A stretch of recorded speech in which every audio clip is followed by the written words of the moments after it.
Cashin turned slowly. His eyes were darker now, emptier, like some part of him had snapped into something feral. Vitaly is sending a message. He knows you're my weakness. Then let him find out what happens when you push the wrong woman. Cashin's expression flickered. Just for a moment. Then he strode across the room and placed both hands on her face, holding her still. This won't be like before, he said. He's not going to stop with threats. I'm not afraid of him. You should be. She tilted her chin up defiantly. And you should stop trying to scare me. Cashin kissed her then, not softly, not sweetly, but with the desperation of a man who knew time was running out. His hands tangled in her hair, his mouth devouring hers like she was oxygen and he was drowning. When he finally pulled away, his voice was low. You're mine. And I don't lose what's mine. Security around the estate doubled. Guards posted at every exit. Cameras on every angle. Isla wasn't allowed outside without someone trailing her, and even then, Cashin stayed close. She wasn't used to being watched so closely, but oddly, it didn't feel suffocating. It felt like someone finally gave a damn whether she lived or died. Still, she couldn't sleep. The shadows under her eyes deepened. Cashin began sleeping in her room, not for lust, but for protection. Sometimes they talked. Sometimes they lay in silence. Once, she woke in the middle of the night and found his hand wrapped around hers under the sheets, holding it like it was the only anchor keeping him from drifting away. It was terrifying how natural it felt. One evening, Cashin found her in the greenhouse, tending to the forgotten flowers growing wild in the corners. He watched her for a long time before speaking. You never asked me why I married you. She turned slowly. Because of power. And because you needed someone to control. His lips twitched, not quite a smile, not quite denial. That's what I told you. But it's not the whole truth. Then tell me. He stepped into the soft sunlight, letting it fall across the sharp lines of his face. I wanted to be close to you. Isla blinked. What? I watched you at Luca's funeral, he said, voice low. The way you didn't cry. The way you didn't flinch when you saw me. You were the only one in that graveyard who looked me in the eye like you wanted to burn me alive. You found that attractive? I found it honest. She stared at him, heart pounding. You reminded me of myself, he added. But better. Cleaner. I knew the moment you opened that door, you'd never bend to me. I needed that. You needed someone to hate you? I needed someone who wasn't afraid of the monster. She swallowed. And now? Cashin stepped closer. Now I'm afraid of what happens if I lose her. That night, they received the second warning. A fire. It broke out in the east wing. Deliberate, small, but enough to prove someone had breached the perimeter. A guard was found unconscious in the garden, his throat nearly slit. Cashin lost control for the first time. He shattered a table with his bare hands, blood trailing down his knuckles, shouting at his men until his voice broke. Isla had never seen him like that, unhinged, brutal, shaking. She followed him to the study after, locking the door behind her. You're bleeding, she said. He didn't answer. She walked to him, grabbed a cloth, and knelt at his side. As she cleaned the blood from his hands, he finally spoke. This is how it starts, he whispered. A little fire. A cracked door. And then, they come for what you love. Then let them come, Isla said. Because I won't run. His hand reached out, cupping the back of her neck. I won't survive if anything happens to you. You will, she replied. But I won't forgive you if you let fear break us apart. Cashin kissed her then, slow, careful, like he was afraid she might disappear mid-touch. And for the first time, she kissed him back with the same fear. A plan was formed. Cashin wanted to strike back. Isla wanted answers. They decided to do both. That week, they visited a warehouse in Queens, a quiet front where Vitali's weapons were rumored to be stored. Isla went in first. She wore a wire earpiece in her ear, dagger strapped to her thigh. Cashin waited in a van 3 blocks down, monitoring every sound. It was the first time he'd ever let her walk into danger. She didn't flinch. The meeting with Vitali's second-in-command was tense. Isla played the part of a bored, rich wife, curious about business, about connections, about men who wanted real power. The man fell for it. Too easily. He spoke too freely. Mentioned Marco's obsession with revenge. The price he'd put on Cashin's head. And the bounty on hers. By the time Isla left, she had enough on tape to bring half the Vitali network down. Cashin met her outside the van, pulling her into his arms without a word. "I'm fine," she whispered. "I'm not." They kissed in the alley, surrounded by shadows and sirens. And that night, they weren't just lovers. They were a war. But war demands sacrifice. And sometimes it comes from within. 2 nights later, Isla walked into Cashin's office, and saw him with another woman. She was blonde. Elegant. Draped across the desk like she belonged there. Isla froze. Cashin looked up instantly. "It's not what it looks like." The woman smirked. "You didn't tell me your new bride was so jealous." Isla turned on her heel, heart-shattering. Cashin followed her. "Isla, wait. Don't touch me." She was a contact. That was a power play. Nothing else. "Did she touch you?" He was silent. Isla laughed bitterly. "I don't care who she was. I care that you didn't tell me. That I walked in and saw you like that. She means nothing. You said that to me once too." She slammed the door. Days passed in cold silence. They didn't eat together. Didn't speak. Chapter 4, A Blade Between Us. The letter changed everything. Isla didn't forgive him immediately. Her wounds were not the kind that healed with a kiss or a handwritten note. But it cracked something inside her, something she didn't realize had grown so solid. Her rage. And when rage begins to melt, what's left is far more dangerous: vulnerability. That night, when she returned to Cashin's room, she didn't speak. She walked in like the storm outside hadn't touched her. He stood up the second she opened the door, eyes wide, shirt half-buttoned, as if he hadn't expected her to ever come back. And maybe he hadn't. "I don't want to fight anymore," she said quietly. He took a step forward. "Then don't." "I don't want to doubt you anymore." "Then don't." "But if you ever lie to me again." "I won't." She nodded once. And then she kissed him, not because she was weak, not because she was surrendering, but because something inside her had finally accepted that this man had ruined her. And somehow rebuilt her in the same breath.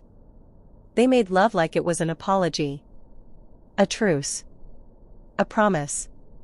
No words. Only skin and silence. Only 2 broken people trying to find peace in the wreckage. The following days brought calm. But it was the kind of calm that comes before a bullet. Cashin and Isla worked side by side now. She had full access to the network, names, accounts, connections. It was his way of showing trust, of giving her control without asking her to prove she deserved it. He didn't say it out loud, but Isla saw the change in him. He wasn't guarding her anymore. He was letting her in. And yet, something was wrong.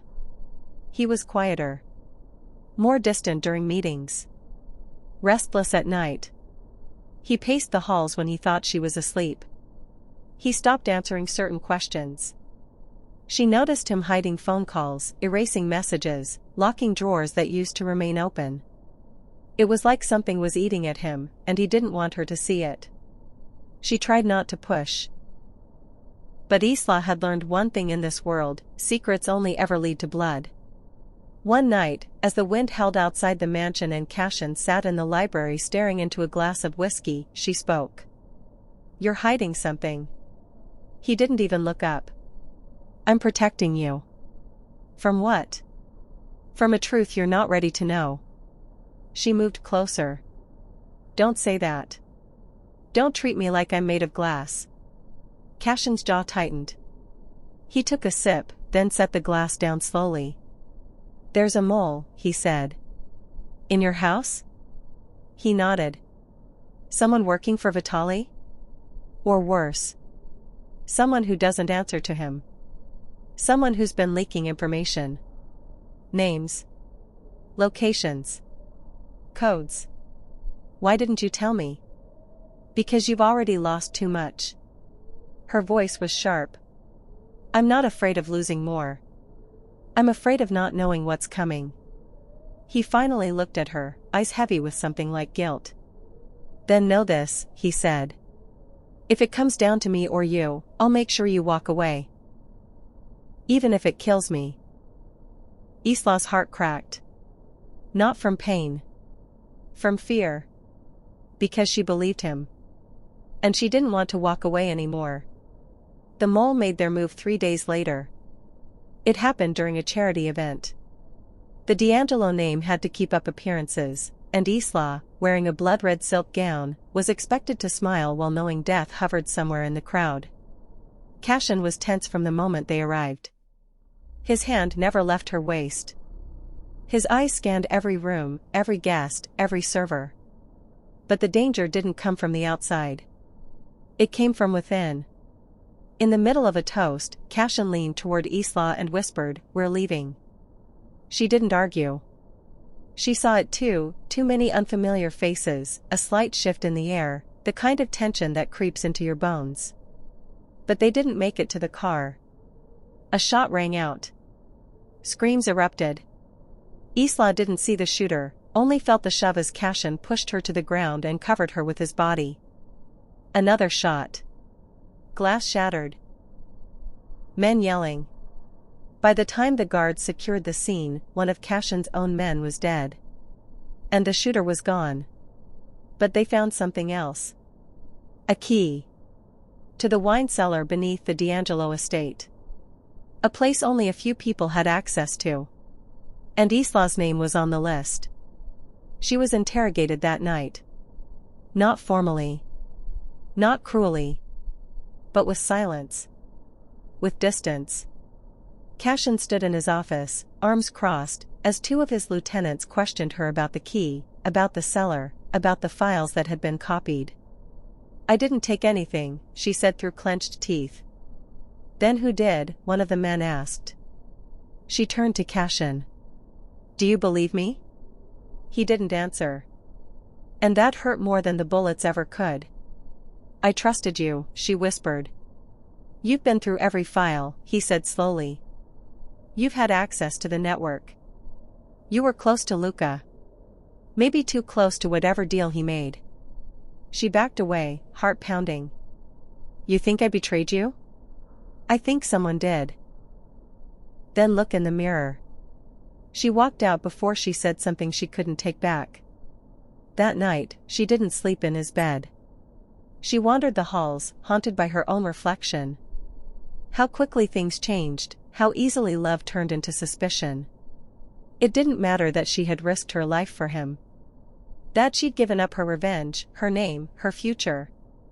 In this world, trust could vanish in the span of a breath. She ended up in the East Wing, the one scorched by fire weeks ago. No one came here anymore. But something compelled her to keep walking. And then she heard it. A voice. Soft. Whispering. In the dark. She followed it. Down the hall. Past the ruined tapestries and burnt-out lights, and there she saw him. The guard. The one who had died during the breach. Alive. Speaking into a phone. I said she's still here. No, he doesn't know yet. But soon. The files are ready. Isla didn't hesitate. She struck. Isla's heart cracked. Not from pain. From fear. Because she believed him. And she didn't want to walk away anymore. The mole made their move 3 days later. It happened during a charity event. The D'Angelo name had to keep up appearances, and Isla, wearing a blood-red silk gown, was expected to smile while knowing death hovered somewhere in the crowd. Cashin was tense from the moment they arrived. His hand never left her waist. His eyes scanned every room, every guest, every server. But the danger didn't come from the outside. It came from within. In the middle of a toast, Cashin leaned toward Isla and whispered, "We're leaving." She didn't argue. She saw it too many unfamiliar faces, a slight shift in the air, the kind of tension that creeps into your bones. But they didn't make it to the car. A shot rang out. Screams erupted. Isla didn't see the shooter, only felt the shove as Cashin pushed her to the ground and covered her with his body. Another shot. Glass shattered. Men yelling. By the time the guards secured the scene, one of Cashin's own men was dead. And the shooter was gone. But they found something else. A key. To the wine cellar beneath the D'Angelo estate. A place only a few people had access to. And Isla's name was on the list. She was interrogated that night. Not formally. Not cruelly. But with silence. With distance. Cashin stood in his office, arms crossed, as 2 of his lieutenants questioned her about the key, about the cellar, about the files that had been copied. "I didn't take anything," she said through clenched teeth. "Then who did?" one of the men asked. She turned to Cashin. "Do you believe me?" He didn't answer. And that hurt more than the bullets ever could. "I trusted you," she whispered. "You've been through every file," he said slowly. "You've had access to the network. You were close to Luca. Maybe too close to whatever deal he made." She backed away, heart pounding. "You think I betrayed you?" "I think someone did." "Then look in the mirror." She walked out before she said something she couldn't take back. That night, she didn't sleep in his bed. She wandered the halls, haunted by her own reflection. How quickly things changed, how easily love turned into suspicion. It didn't matter that she had risked her life for him. That she'd given up her revenge, her name, her future. In this world, trust could vanish in the span of a breath. She ended up in the East Wing, the one scorched by fire weeks ago. No one came here anymore. But something compelled her to keep walking. And then she heard it. A voice. Soft. Whispering. In the dark. She followed it. Down the hall. Past the ruined tapestries and burnt-out lights, and there she saw him. The guard. The one who had died during the breach. Alive. Speaking into a phone. "I said she's still here." "No, he doesn't know yet. But soon. The files are ready." Isla didn't hesitate. She struck. The dagger at her thigh flashed through the air. The man lunged, but she was faster. Her blade cut across his throat in one clean sweep. He gurgled. Dropped. Dead. And just like that, the mole was gone. Cashin found her minutes later, crouched over the body, shaking. He didn't speak. He just pulled her into his arms. And for the first time Isla cried. Not because she was afraid. But because she'd stopped being the girl who buried her brother that rainy morning. She had become the woman who killed to protect the man who was supposed to be her enemy. There was no turning back now. She wasn't just Cashin D'Angelo's wife. She was his queen. Chapter 5, The Blood Crown. The body was gone by sunrise. Cashin didn't let his men touch it. He carried it himself, silent, grim, his jaw tight with rage. Isla watched as he returned from the trees behind the estate, his hands still bloodied, his eyes unreadable. No words passed between them that morning. Only understanding. The war had finally crossed the line. Isla had killed for him. And now there was no separating their paths. Later that day, as the estate's security was doubled once again, Isla stood in front of the mirror in her room. She stared at the woman who looked back at her. Pale. Strong. Fierce. Not a victim. Not a bride. Not even a pawn anymore. She had become something else entirely. A queen standing beside a king carved from shadow. Cashin entered without knocking. He held a single object in his hand, a black velvet box. "What is that?" she asked softly. He opened it. Inside was a ring. But not the one he'd slipped on her finger the day of their cold courthouse wedding. This one was different. Raw. Heavy. A dark diamond set in black gold.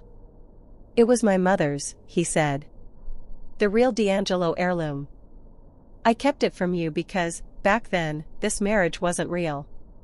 "And now?" He stepped forward, holding it between them. "Now it's the only truth I have." Isla took the ring. Slipped it on herself. And when she looked up, he kissed her with a quiet desperation that felt like forever. The attack came sooner than expected.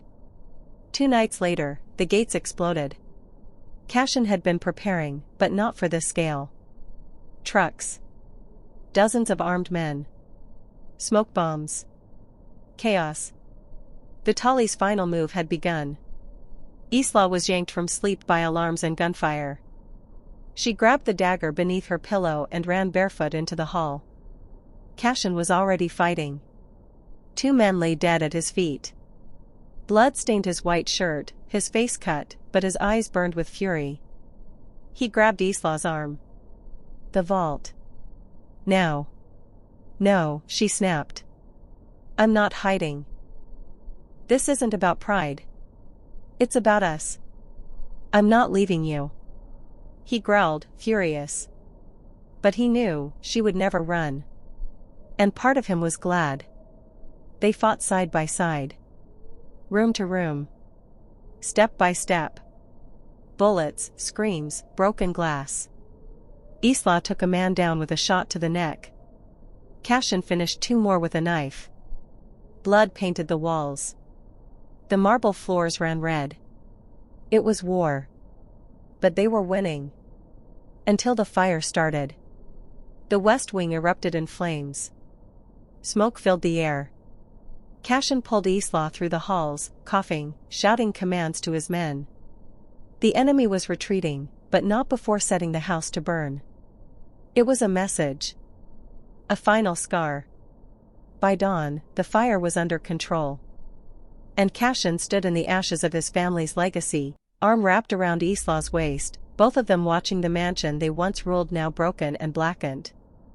"We lost it," he said. "No," Isla whispered.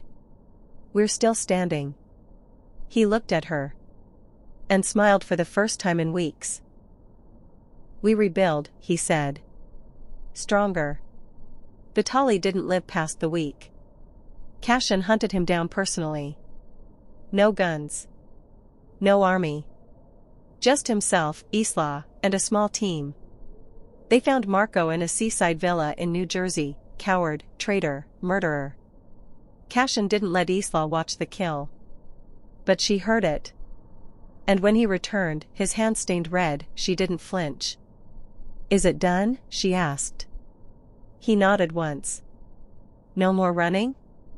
No more enemies." She took his face in her hands and kissed him like he was the only real thing in the world. They didn't return to the ruined mansion. Instead, they bought a private island, small, quiet, surrounded by water and trees. A fortress hidden behind nature. There were no more guards patrolling the halls. No more cameras. No more lies. Just Cashin and Isla. Married again. This time on their terms. No paper. No courts. Just him, her, and a single vow spoken beneath the moonlight. "You were my revenge. Now you are my reason." Isla woke every morning wrapped in silk sheets and her husband's arms. She wrote again. Stories. Poems. Pages of all the pain she had buried over the years. Her grief became ink. Her rage became art. And Cashin read every word. One night, she asked him. Do you regret it? He blinked. Regret what? Letting me in. Cashin sat up slowly, tracing her spine with his fingers. I don't regret marrying you. She smiled. Even though I swore to destroy you? He chuckled darkly. That was the moment I fell. Into love? No, he murmured against her throat. Into surrender. Time passed. The underworld still whispered Cashin's name with fear. But now, they whispered hers too. Isla D'Angelo. The Devil's Bride. The girl who became queen. Together, they ruled not just with power, but with purpose. No one dared touch them. No one dared cross them. Because love had made them stronger than hate ever did. And in the end, the girl who once wanted revenge, found something far more dangerous. She found peace,